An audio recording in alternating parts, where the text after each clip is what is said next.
అధికారంలోకి వస్తే ముఖ్యంగా దళితులు, గిరిజనులకు, బలహీన వర్గాలకు న్యాయం జరుగుతుంది. మైనారిటీ మహిళలను కాంగ్రెస్ పార్టీ ఆదుకుంటుంది.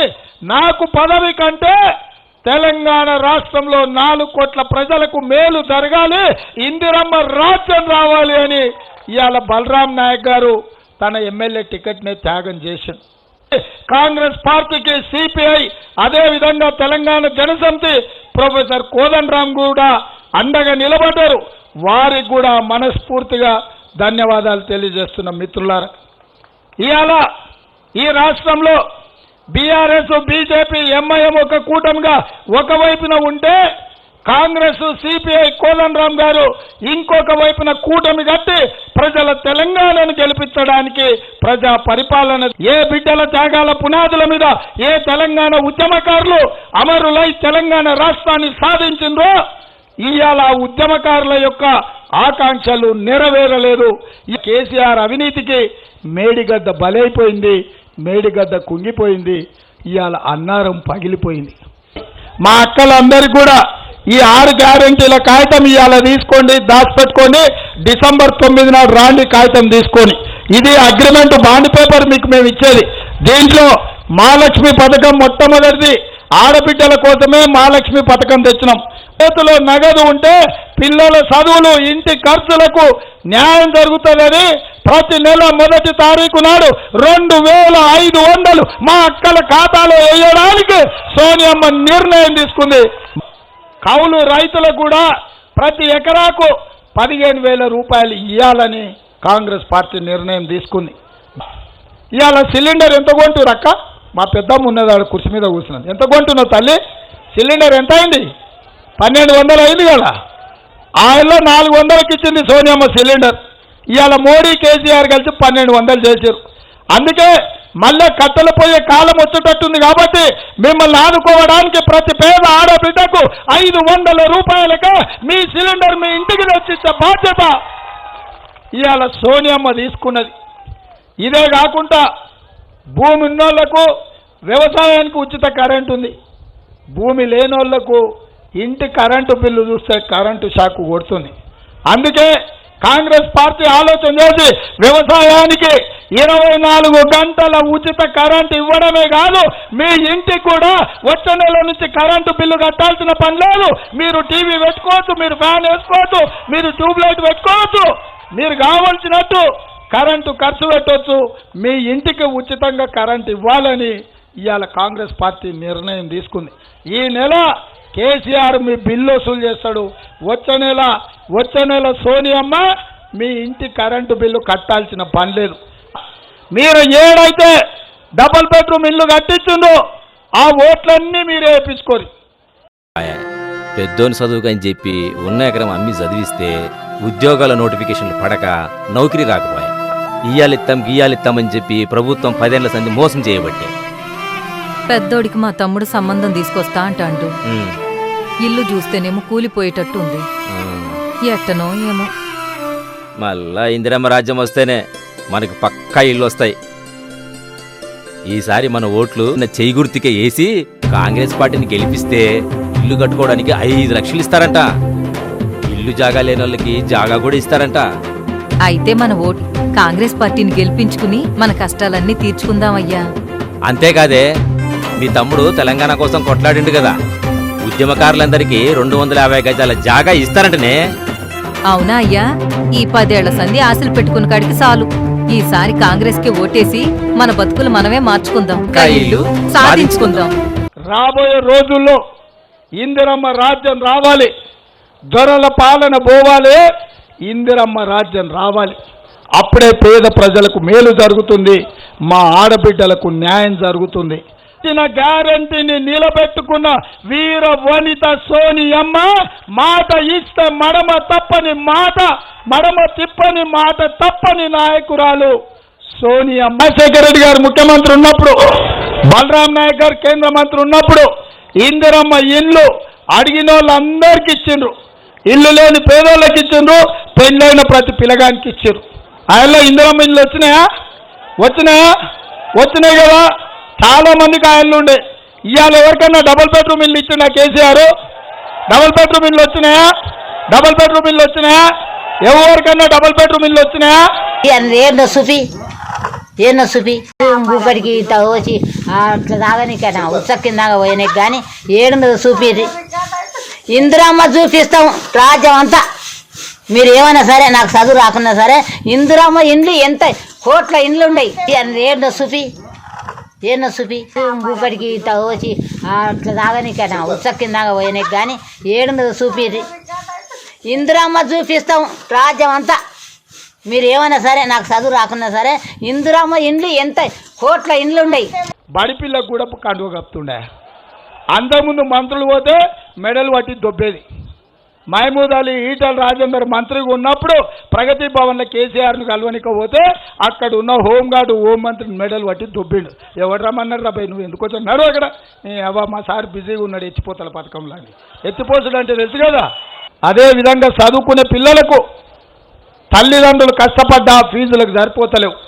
మీ చదువులకు ఫీజుల కోసము, మీ చదువుకోనికే కంప్యూటర్ కొనుక్కోనికనో, కాలేజీ ఫీజు కట్టుకోనికనో, మీ ఖర్చుల కోసం 5 లక్షల రూపాయల బ్యాంకు గ్యారంటీ కార్డును ప్రతి విద్యార్థికి ఇవ్వాలని ఇవాళ కాంగ్రెస్ పార్టీ నిర్ణయం తీసుకుంది.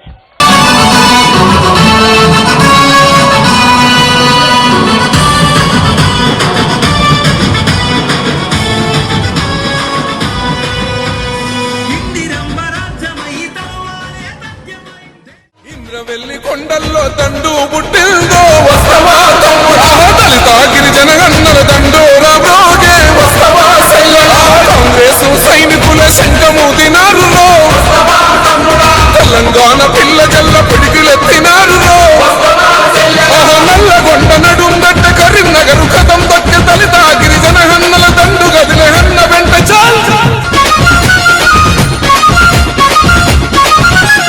దళితుణ్ణి ముఖ్యమంత్రి చేస్తానన్నాడు. ఆ మాట యాడబో 3 ఎకరాల భూమి ఇస్తానన్నాడు. ఆ ముచ్చటే లేదాయే. డబలు బెడ్రూము లేదు, డబ్బులు ఇస్తాడా అభివృద్ధి పేరున మనకున్న గింత భూమి గుంజుకపోతుండే. ఎప్పుడైనా కాంగ్రెస్ దళిత గిరిజన వైపే మట్టి మనుషులను నాడే చట్టసభలకు పంపే.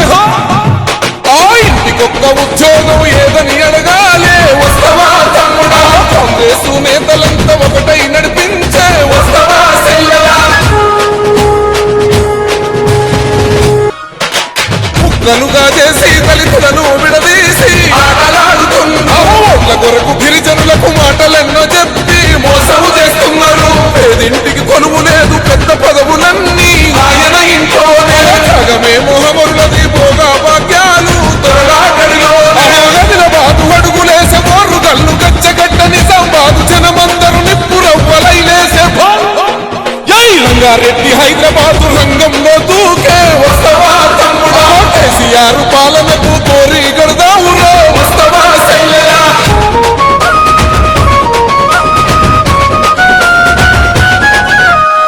1200 ప్రాణత్యాగాలు చూసి అమ్మ సోనియమ్మ, తెలంగాణ ఇచ్చి మన ఆశలు నెరవేర్చే అమ్మ సోనియమ్మ. తెలంగాణ అసలు తల్లి సోనియమ్మ గాదా చెప్పవే చెల్లెమ్మ. రాహు వెంట నడిచి సోనియమ్మ రాజ్యం తెచ్చుకుందాం. పాలమూరు పట్టుబట్టే ఖమ్మం మీదకు కదిలి వచ్చే కేసీఆర్ సర్కారుకు దండయ్యగ దండుగట్టే. देखिए, मैं कह रही थी कि इंदिरा जी आपको 40 साल बाद भी याद आती हैं. खासतौर से मेरी बहनों को मुझे मालूम है, इसलिए याद आती हैं क्योंकि उन्होंने आपके लिए दिल से काम किया. उनके मन में आपके लिए श्रद्धा थी. 40 ఇందిరాగాంధీ గారు మరణించి 40 సంవత్సరాలు అయినప్పటికీ కూడా ఇప్పటికీ కూడా మీ హృదయంలో ఇందిరాగాంధీ గారికి స్థానం ఉంది. ఎందుకంటే ప్రతి నిమిషం ప్రతి క్షణం మీ యొక్క బాగోగుల గురించే వాళ్ళు ఆలోచించారనే విషయం మీకు మనస్ఫూర్తిగా తెలుసు. जब उनकी हत्या हुई तो वो तेलंगाना से ही एमपी थी. ఎప్పుడైతే వారు మరణించిందో, ఎప్పుడైతే వారి మీద హత్య జరిగిందో వారు ఈ తెలంగాణ నుంచే ఎంపీగా ఉన్నారు. उन्होंने 60 लाख एकड़ गरीबों को पट्टे दिलवाए. వారు 7 లక్షల ఎకరాల భూమిని దాదాపు అందరి కోసం దారాదత్తం చేశారు ప్రభుత్వ రంగం నుంచి.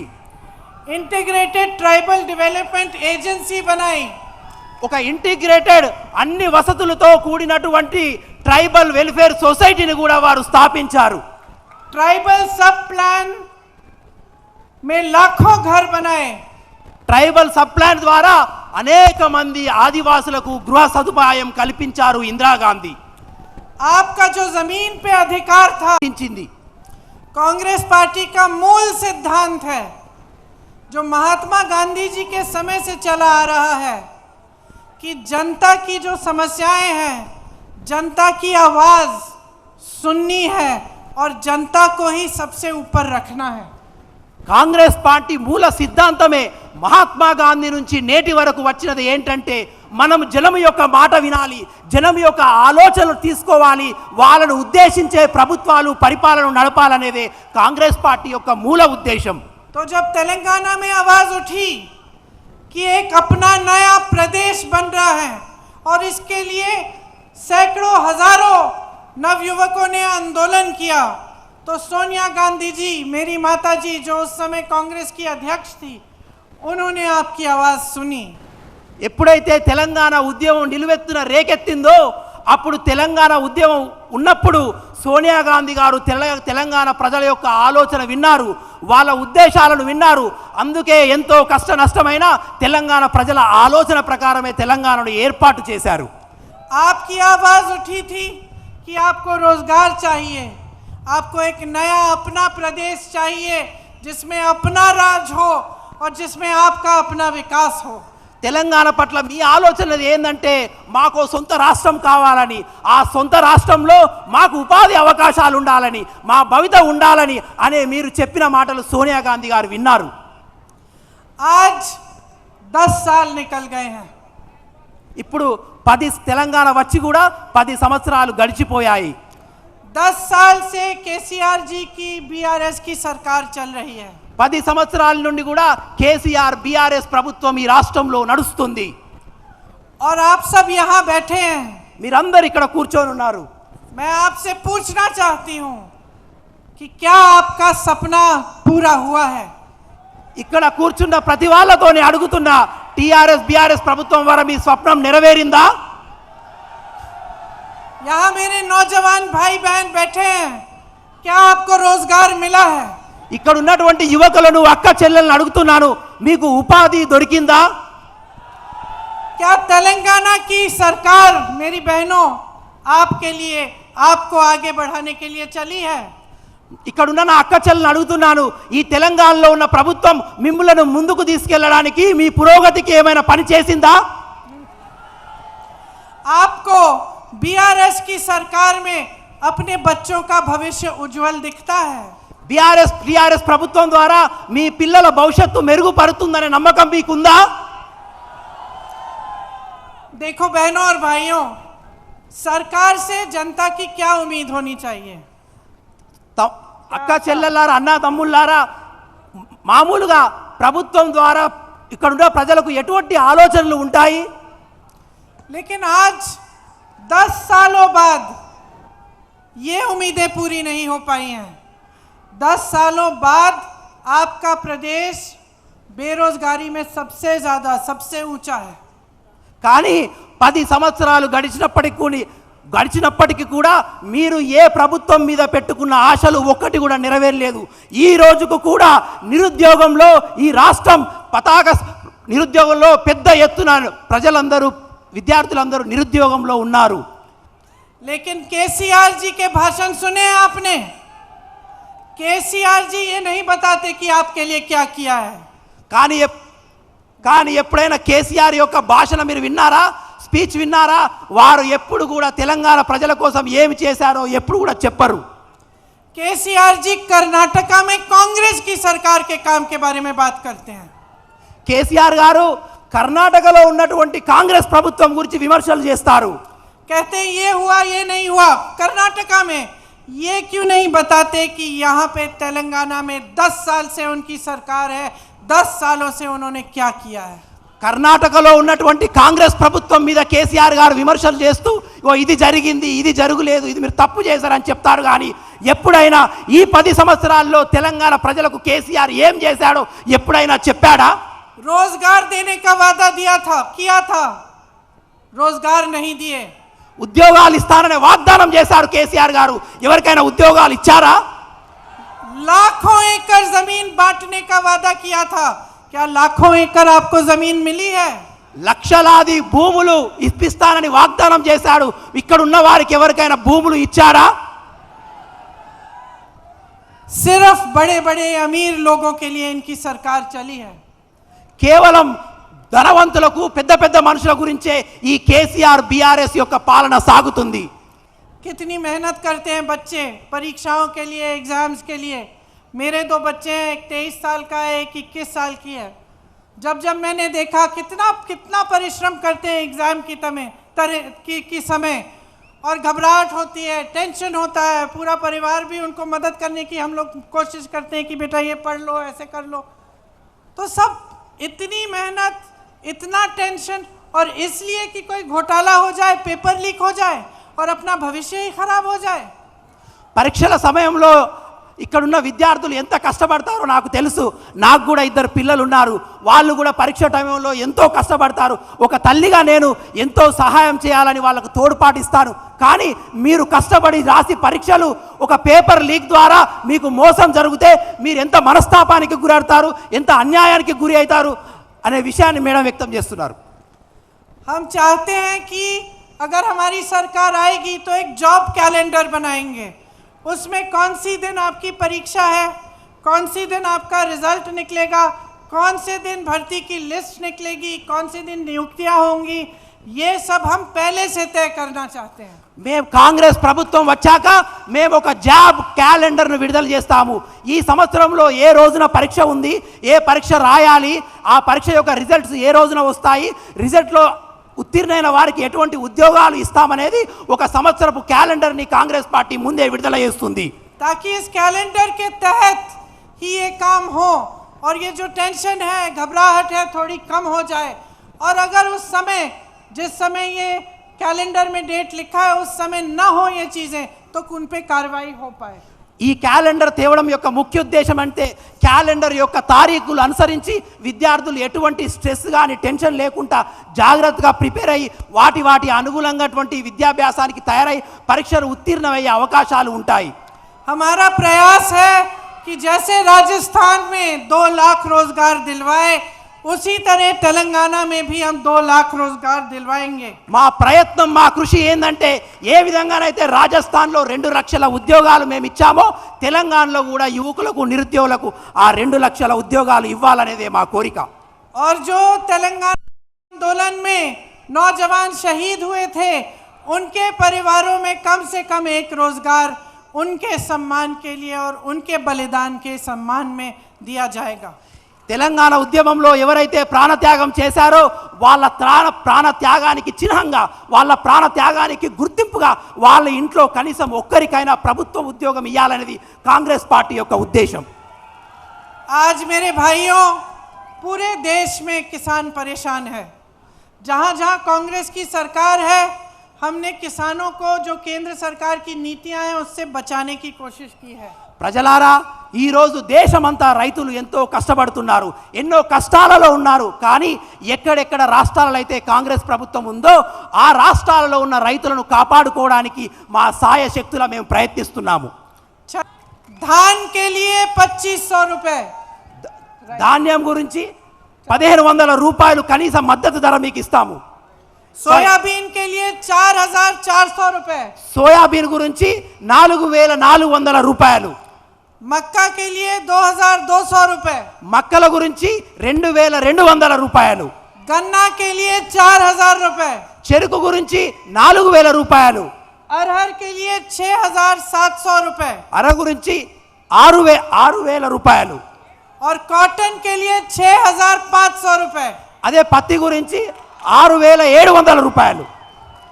देखिए कांग्रेस, जब आप कमीशन की बात सुनते हैं, जब कालेश्वर परियोजना के घोटाले की बात सुनते हैं, जब मिशन भागीरथ का घोटाले के बारे में आप सुनते हैं और जब आपको बताया जाता है कि हजारों करोड़ इसमें से इस घोटाला हुआ है, तो ये किसके पैसे होते हैं? बहनों और भाइयों, सोचो। కాళేశ్వరం గురించి మీకు తెలుసు. కాళేశ్వరం అనేది కొన్ని లక్షల కోట్ల యొక్క కుంభకోణం. దాంట్లో లక్షల వేల కోట్ల కుంభకోణం జరిగినప్పుడు ఆ ప్రజలు ఆ యొక్క డబ్బును ప్రజాప్రతినిధులు తీసుకుంటున్నారు. ఆ డబ్బు ఎవరిదో ప్రజలు మీరు అందరూ ఒకసారి ఆలోచించాలి. आपका अपने भविष्य के प्रति और उन सब नौजवानों के प्रति जिन्होंने बलिदान दिया तेलंगाना के लिए, उनके प्रति आपका कर्तव्य बनता है कि आप सोच समझकर जागरूक बनकर अपना वोट डालें। రాబోయే రోజుల్లో మీకున్నటువంటి ఆ గొప్ప బాధ్యత ఏదంటే తెలంగాణ ఉద్యమంలో వీరులైనటువంటి ఉద్యమకారుల యొక్క స్ఫూర్తికి అనుగుణంగా, వాళ్ళ ఆలోచనలకు అనుగుణంగా, ఈ తెలంగాణ యొక్క అభివృద్ధికి అనుగుణంగా మీరు ఓటు వేయాలనే బాధ్యతను మీరు నెరవేర్చబోతున్నారు. इंदिरा जी कहती थी कि लोकतंत्र में पब्लिक, जनता से बड़ा कोई नहीं है। ఇందిరాగాంధీ గారు అనేవారు ప్రజాస్వామ్యంలో ప్రజలను మించిన వారు ఎవ్వరూ లేరు అని. वो जनता के विवेक में भरोसा रखती थी। వారు ఇందిరాగాంధీ గారు ప్రజల యొక్క ఆలోచన పట్లనే చాలా గౌరవించేవారు. जब चुनाव हारी, दुख हुआ उनको, लेकिन उन्होंने कभी ये नहीं कहा कि जनता ने गलत किया। ఎన్నికల్లో ఇందిరాగాంధీ గారు ఓడిపోయినప్పుడు ఆ ఓటమిని వారు అంగీకరించారు. కానీ ఏ రోజు కూడా ప్రజలు ఓడగొట్టారు, ప్రజలు తప్పు చేశారని ఇందిరాగాంధీ గారు ఎప్పుడూ అనలేదు. उल्टा उन्होंने ये कहा कि मुझसे कुछ गलती हो गई होगी। దానితో పాటుగా ఇది అన్నారు, నేను చేసింది ఏమైనా తప్పు అయి ఉండొచ్చు కాబట్టే నేను ఓటమయ్యాను, కానీ ప్రజలను ఎప్పుడు ఇందిరాగాంధీ గారు తప్పు పట్టలేదు. और जनता मुझे सिखा रही है। ప్రజలు నాకు నేర్పిస్తున్నారనే విషయాన్ని ఇందిరాగాంధీ గారు వ్యక్తపరిచేవారు. तो अब समय आ गया है बहनों और भाइयों, ये जो 10 सालों से गलतियां चली आ रही हैं, 10 सालों से आपका शोषण हो रहा है, आप इसको बंद कराइए, बदलाव लाइए, एक नई सरकार लाइए अपने प्रदेश में जो दिन रात एक करके आपके लिए काम करे। కాబట్టి సమయం వచ్చేసింది మిత్రమా. ఈ 10 సంవత్సరాల్లో ఏ ప్రభుత్వం అయితే మీకు అన్యాయం చేసిందో, మీ అభివృద్ధికి వ్యతిరేకంగా పనిచేసిందో వాళ్ళందరినీ ఓడగొట్టి మీ గురించి పనిచేసి మీకోసం నిలబడే ప్రభుత్వాన్ని తీసుకొచ్చుకునే సమయం వచ్చేసింది. मुझे मालूम है कि जब आप अपना विवेक इस्तेमाल करेंगे, जब आज की अपनी प्रदेश की परिस्थितियां को सही तरह से समझेंगे, तो आप खुद ही तय कर लेंगे कि आपको और 5 साल इनका राज नहीं चाहिए। ఎప్పుడైతే మీరు వివేకతోనూ ఆలోచనతోనూ ఉన్నారో, ఎప్పుడైతే ప్రస్తుత పరిస్థితుల పట్ల మీకు ఒక అవగాహన కలిగి ఉందో, మీ భవిష్యత్తును ఇంకో 5 సంవత్సరాలు మీరు ఖరాబు చేసుకోవడానికి సిద్ధంగా లేరని మీరు తెలుసుకుంటారు. మీ భవితవ్యాన్ని మీరే నిర్మించుకుంటారు. तो कांग्रेस के जितने भी उम्मीदवार हैं उनको भारी से भारी बहुमत से जिताइए, उनको आगे बढ़ाइए ताकि आपका भविष्य फिर से मजबूत बने और जो सपने आपने देखे थे वो साकार हों। కాబట్టి కాంగ్రెస్ పార్టీ తరఫున ఏ నాయకులైతే ఎన్నికల్లో నిలబడబోతున్నారో వాళ్ళ పక్షాన మీరు నిలబడండి, వారి తోడు నిలబడండి, వాళ్ళను గెలిపించండి, మీ యొక్క ఆలోచనలు, మీ యొక్క కలలను నిజం చేసుకోండి. धन्यवाद। जय हिंद। నమస్కారము. జై హింద్.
Una única